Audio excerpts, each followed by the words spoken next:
Hello, everyone. This is Dr. Walt Duffy with Matt Duffy, and today we are doing the elevation episode and talking about remission.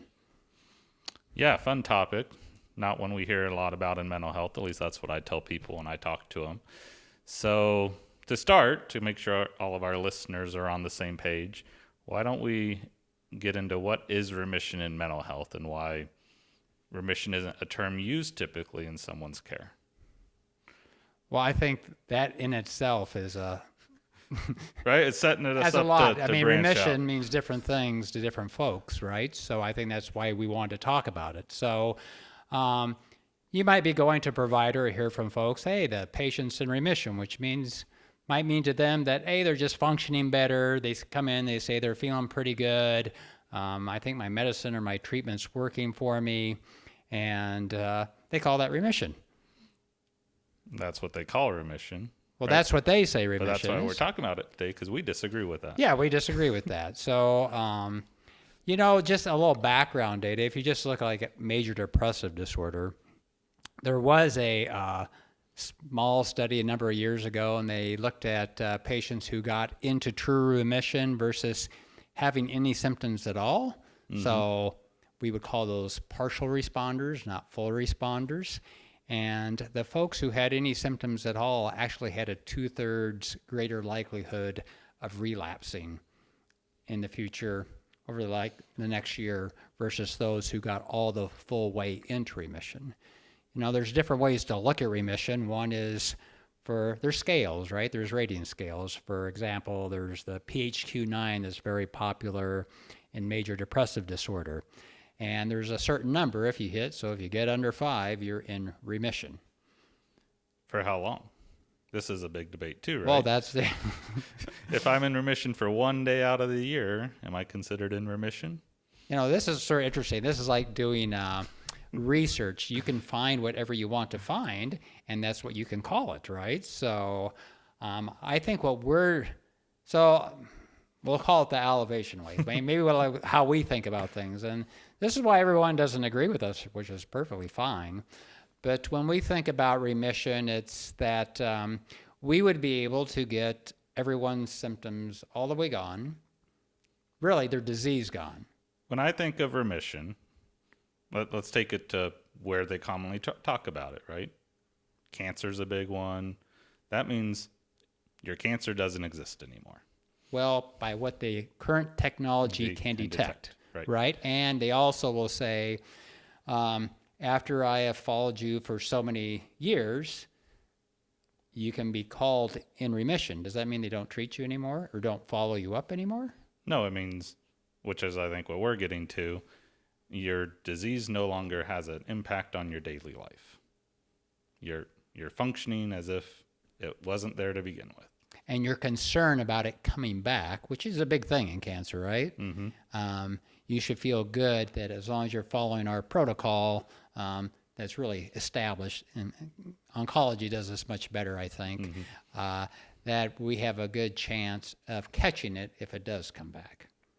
Right. So I think baseline, starting point, our definition of remission, which I think matches at least some people's agreed to definition, is remission means you function in your daily life as if depression is not present, ADHD is not present, pick the disease state.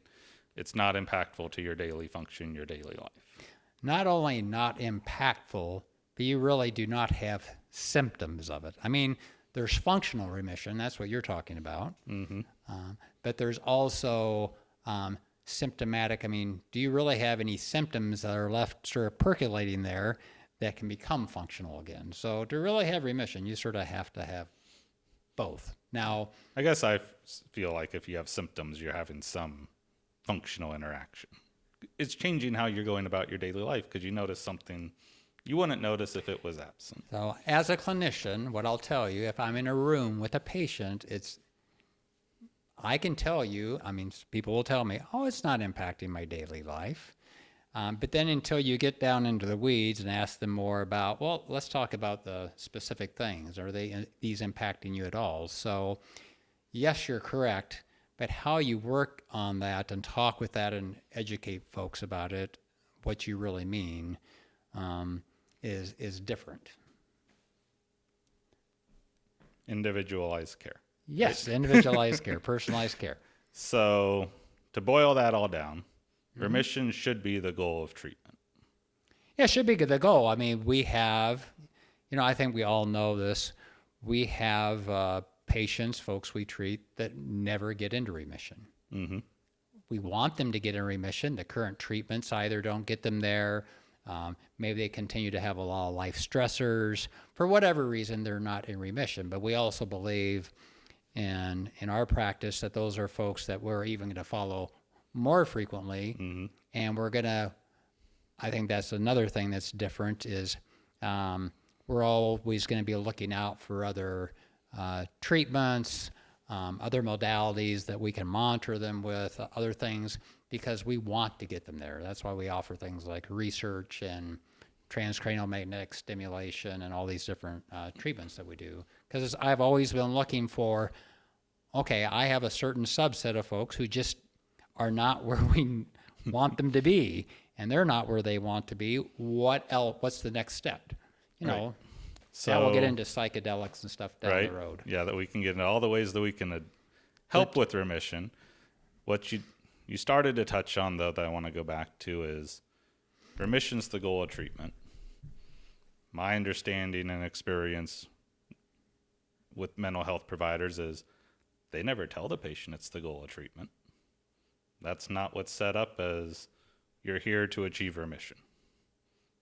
Is that fair to say in today's world of mental health, the word remission has left the conversation to some degree? Well, I think that's not only mental health. I think I don't know if it's left it. I don't know if it's ever entered it. But I think that's just true across medicine all the way. When you first meet with a patient, you're there to give them hope and hope that you can get things better, Mm-hmm. You want people to come, you want them to be engaged and continue in treatment, and to say right off the bat that the only goal is remission, and, they do not get that right away. Mm-hmm. Well, what'd you do for me? Well, you touched on my word that I hate, right? Because you phrased it like I'm used to providers phrasing it, which is, well, let's talk about getting you better, right? To me, I feel like, talking mental health specifically here, that's become the language used that then becomes the goal, right? And I'm sure I've told you before, but to me that is detrimental to care of patients. So explain that. Explain it? Yeah. So in your mind, the goal is when you get to say, I'm done. And if I tell you that your goal is to get better, then mental health simple scale, remission, mild, moderate, severe symptomology, right? So if you come to us and you're scoring severe, and after 2 months of treatment, now you're scoring moderate, you're better, I get to check the box and move on. I've achieved the goal. What's the purpose to keep going? You as the patient? Or the provider. Because I think this is an issue for patients too, right? Right? They don't come in and say, my goal is to be depression free. They come in and say, I have an issue at school and I want to do better in school. Well, your disease is probably affecting more than just your school. But for them, well, I checked the school box. Why do I want to talk about more problems? So it's, I think the language limits and subconsciously affects how far we're willing to talk to patients about their care, because everybody's happy just being better, at least for a certain period of time. Yeah, I think that's sort of an interesting perspective on it. So if you set yourself up, say as a provider, mm-hmm. that my goal is to get you into remission, mm-hmm. you want to feel better, correct? Yeah. I, as a provider, want to feel better, like I've succeeded, right? Mm-hmm. And I've helped you. So, and we hear this in our practice every day. We tend to deal with a lot of difficult to treat, treatment-resistant population, right? Mm-hmm. So they have not gotten into remission other places, or maybe at one time they got into remission, but they have relapsed for whatever reason. So, and we know, and this is just across mental health diagnoses, the more relapses you have, the more difficult it is to get somebody into remission. You know, this is sort of borne out across a lot of research. So, in my mind, my goal, now it's different. This is where personalized care, and I don't think everybody does personalized care. We know this, that, hey, if I use this antidepressant and they tell me they're feeling better, we've met our goal, right? That's the fear. That's the fear. Right. The fear. But in my own mindset, it's that's the starting point. Yeah, so I think to pull it outside of medicine, right? Because people tell me, well, bring the business into medicine because that's where I operate. We have an organization, 5-year goal. 5-year goal is remission. But as we're making our improvements along the way, we're supposed to celebrate the wins, right? But the wins don't mean we lose sight of the goal. Correct. And I think taking remission out of the conversation takes away the long-term discussion and turns it into 3-month goals. And how often do we want to reset goals? I think that's potentially where some burnout happens. It's, well, but we set a goal and achieved it. Why do I want to set another one? Right? I just want to live where I'm happy. Because it's work, right? It's work on the provider side. Yes. It's work on the patient Right. side. And I think the one we haven't talked about yet is how realistic is it? And that's where I think mental health also struggles is how realistic is it for patients to reach full remission? Historically, not very high numbers are in the data. Well, you know, a lot of the literature talks more about response, right? You know, which means I've hit greater than 50% reduction in my symptoms. That's very, very common. I'm better. Right. So, and that might mean that functionally I'm doing much better across a lot of areas. But you're not where you could be. Yep. And you're not where I want you to be. So, and that's also when patients come in, a lot of them also want to make you as a provider feel better, right? So, well, yeah, I'm doing a lot better. Oh, so you're doing fine. Yeah, I'm doing fine. Well, if the conversation ends there, you don't get to remission. It makes your life easy, right? Because you're done and they get to move on. As a provider, right? It's an easy visit. Yeah, but you can't, and this is where I think things are difficult. It is very difficult from a business perspective to run a business doing personalized medicine where you're trying to get people to remission. Because if you put protocols in place that everybody gets the same protocol, you don't get the maximum number of people to remission. If you're trying to cookie cutter the approach. If you're trying to cookie cutter Right, the yeah. approach. So what we do know, I mean, this is just my experience, when we do interventional psychiatry, such as transcranial magnetic stimulation, ketamine, some of those folks, it's sort of easier sometimes because you have very clear data of where they got through their treatment episode. And then it's very easy to see where they drop off. However, it is very difficult a lot of times for a patient to experience a drop off. My gosh, I got into remission and now the symptoms are back. Sometimes they don't want to admit that because, you know, I should be better. Right. The fear of relapse is significant. And now you want me to go do this thing again to get back into remission. So remission is is an unstable entity in mental health right now. So yeah, remission is not, I get to remission and I'm forevermore there. There are some patients who do that. They have one episode like of depression and they never have another episode again. Right. We don't tend to see those folks as much. But you know, so remission, keeping that in top of mind, helps you as a clinician and also you as a patient to capture early when things are starting to go south. And the earlier you can intervene, the more likely you are to get into remission again if you need to. So I told him that I was going to do a topic he's not prepared for today. So we'll see when he catches on where I'm going, or maybe you'll catch on sooner. So why is remission important, right? I think if we want to talk about why remission is important, we also have to talk about what happens when you're not in remission, right? And to summarize the conversation, suicide is a top 10 killer, if not the number one killer in certain age groups.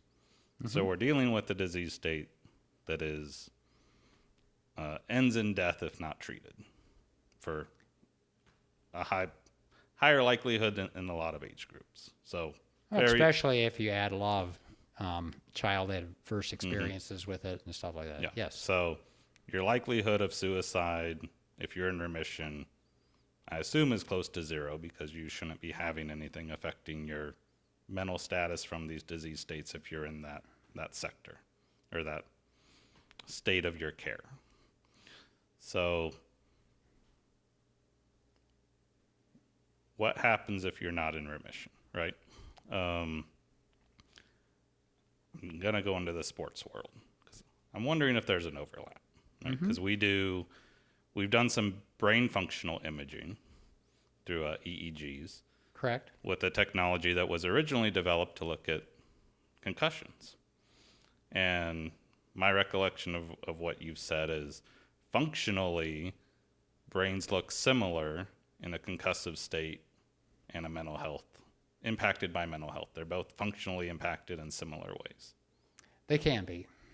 Yes. Yep. And where is repeated concussions ending up? Well, you have some of those who end up in CTE and suicide. CTE, as you know, only is diagnosed post-mortem. Post-mortem, Yes. right? But it is...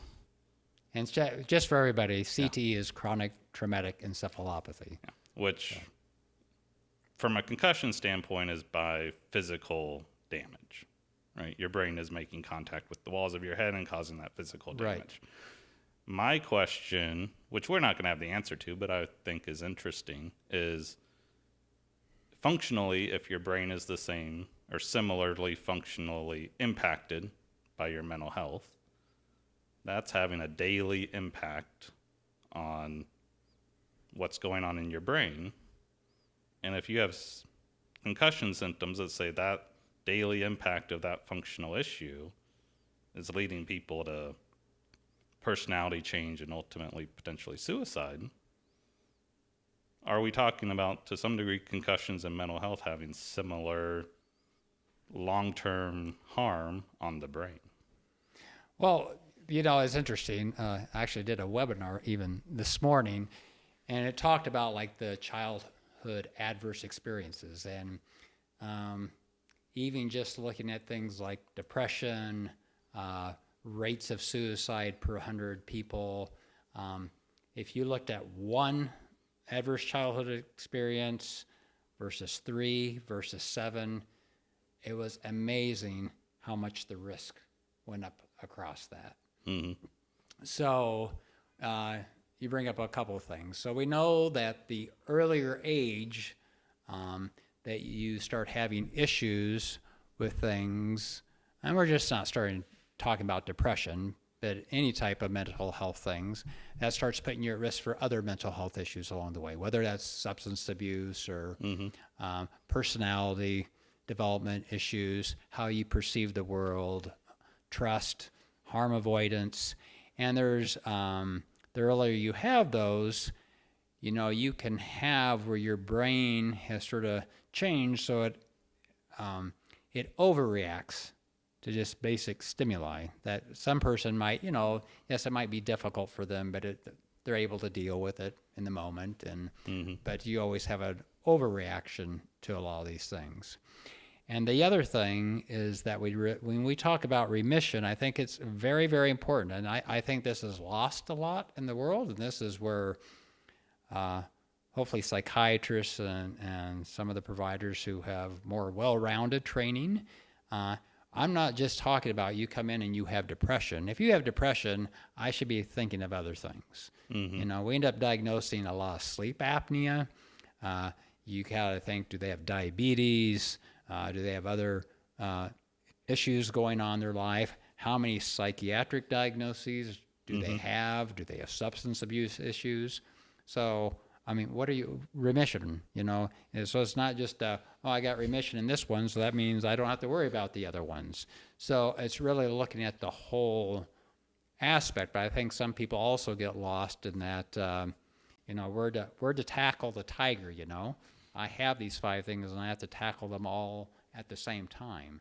Well, Or you want to compartmentalize and say, I won't do 4 until the 1. yes. So I remember when I started being a medical director at a substance abuse treatment center. And back then, this was just a few years ago, folks, but back then it was sort of the 12-step method, and you had ADHD, you had depression.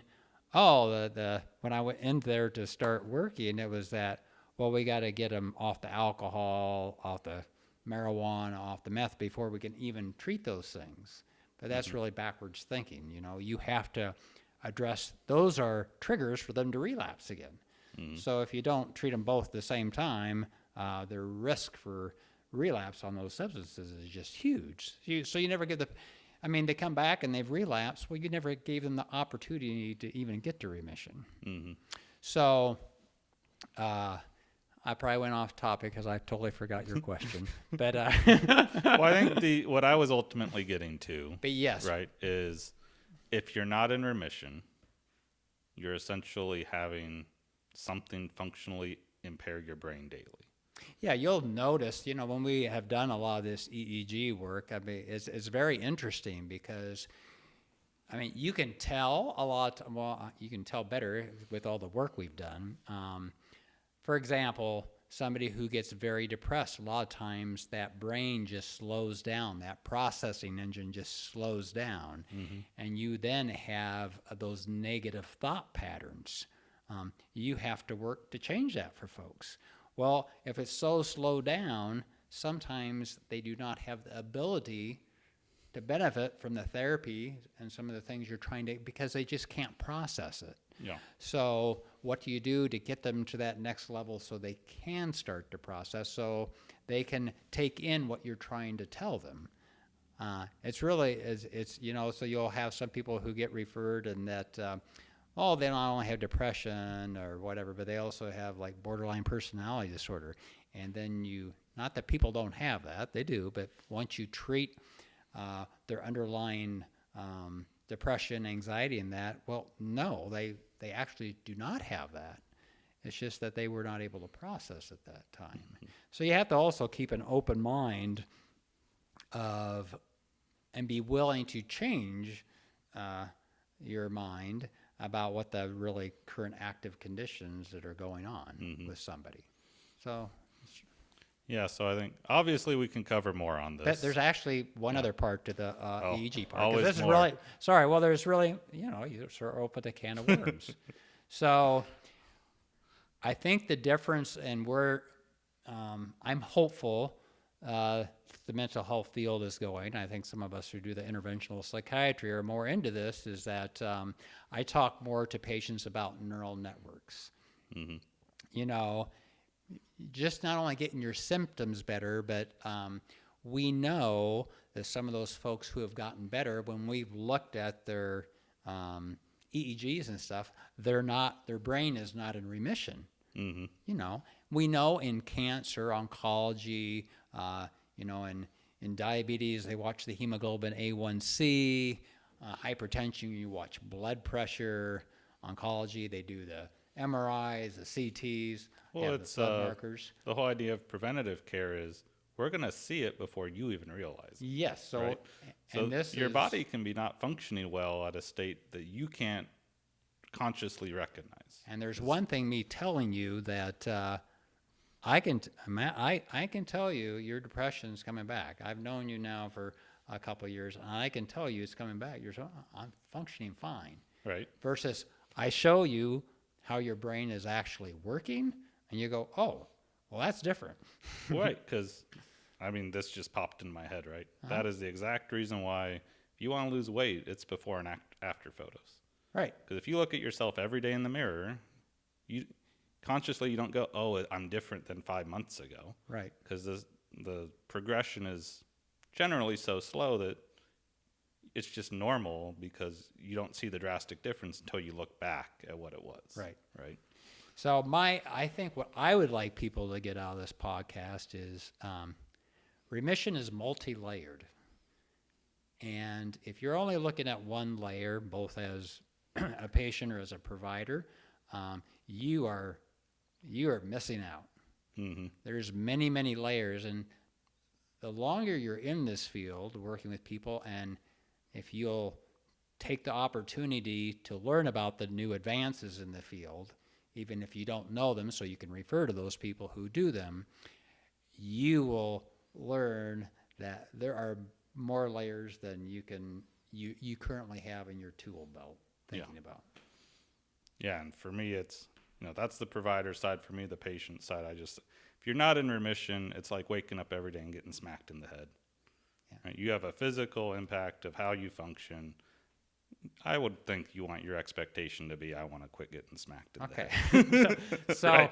Okay, but to put this then into a patient's terms, Mm-hmm. since we said we have some people, folks out here just listening to this. So you're coming in for treatment. Mm-hmm. You want remission. So what do you want to ask your provider? I mean, but what do you? I want to get there. Is that what you're going to say? I want you to get to me remission. To remit, and what does that mean? Or to is you? there a better way to phrase it? I don't know. Is it, I want to live it as if this disease does not exist? Now, that doesn't mean that you're not on daily treatment, right? I want to function like my diabetes isn't there. Well, I got to take meds every day to make sure I'm not having my blood sugar spike or things, but I can maybe function as if it's not an issue. So this is I really set you up for this. So so we could end the podcast. So this is really where we'd like you to like, follow, share, comments with us, because you're our market research group, more or less. So we're asking you to tell us, what do you want to know regarding remission when you come in and meet with a provider? What questions do you want them to be able to answer for you regarding that? It's interesting. I can have all these ideas in my head all the time, but if they don't resonate with what you're looking for, then we are never going to get there. That make sense? So we appreciate your time, and we'll catch you on the next turn. Bye-bye.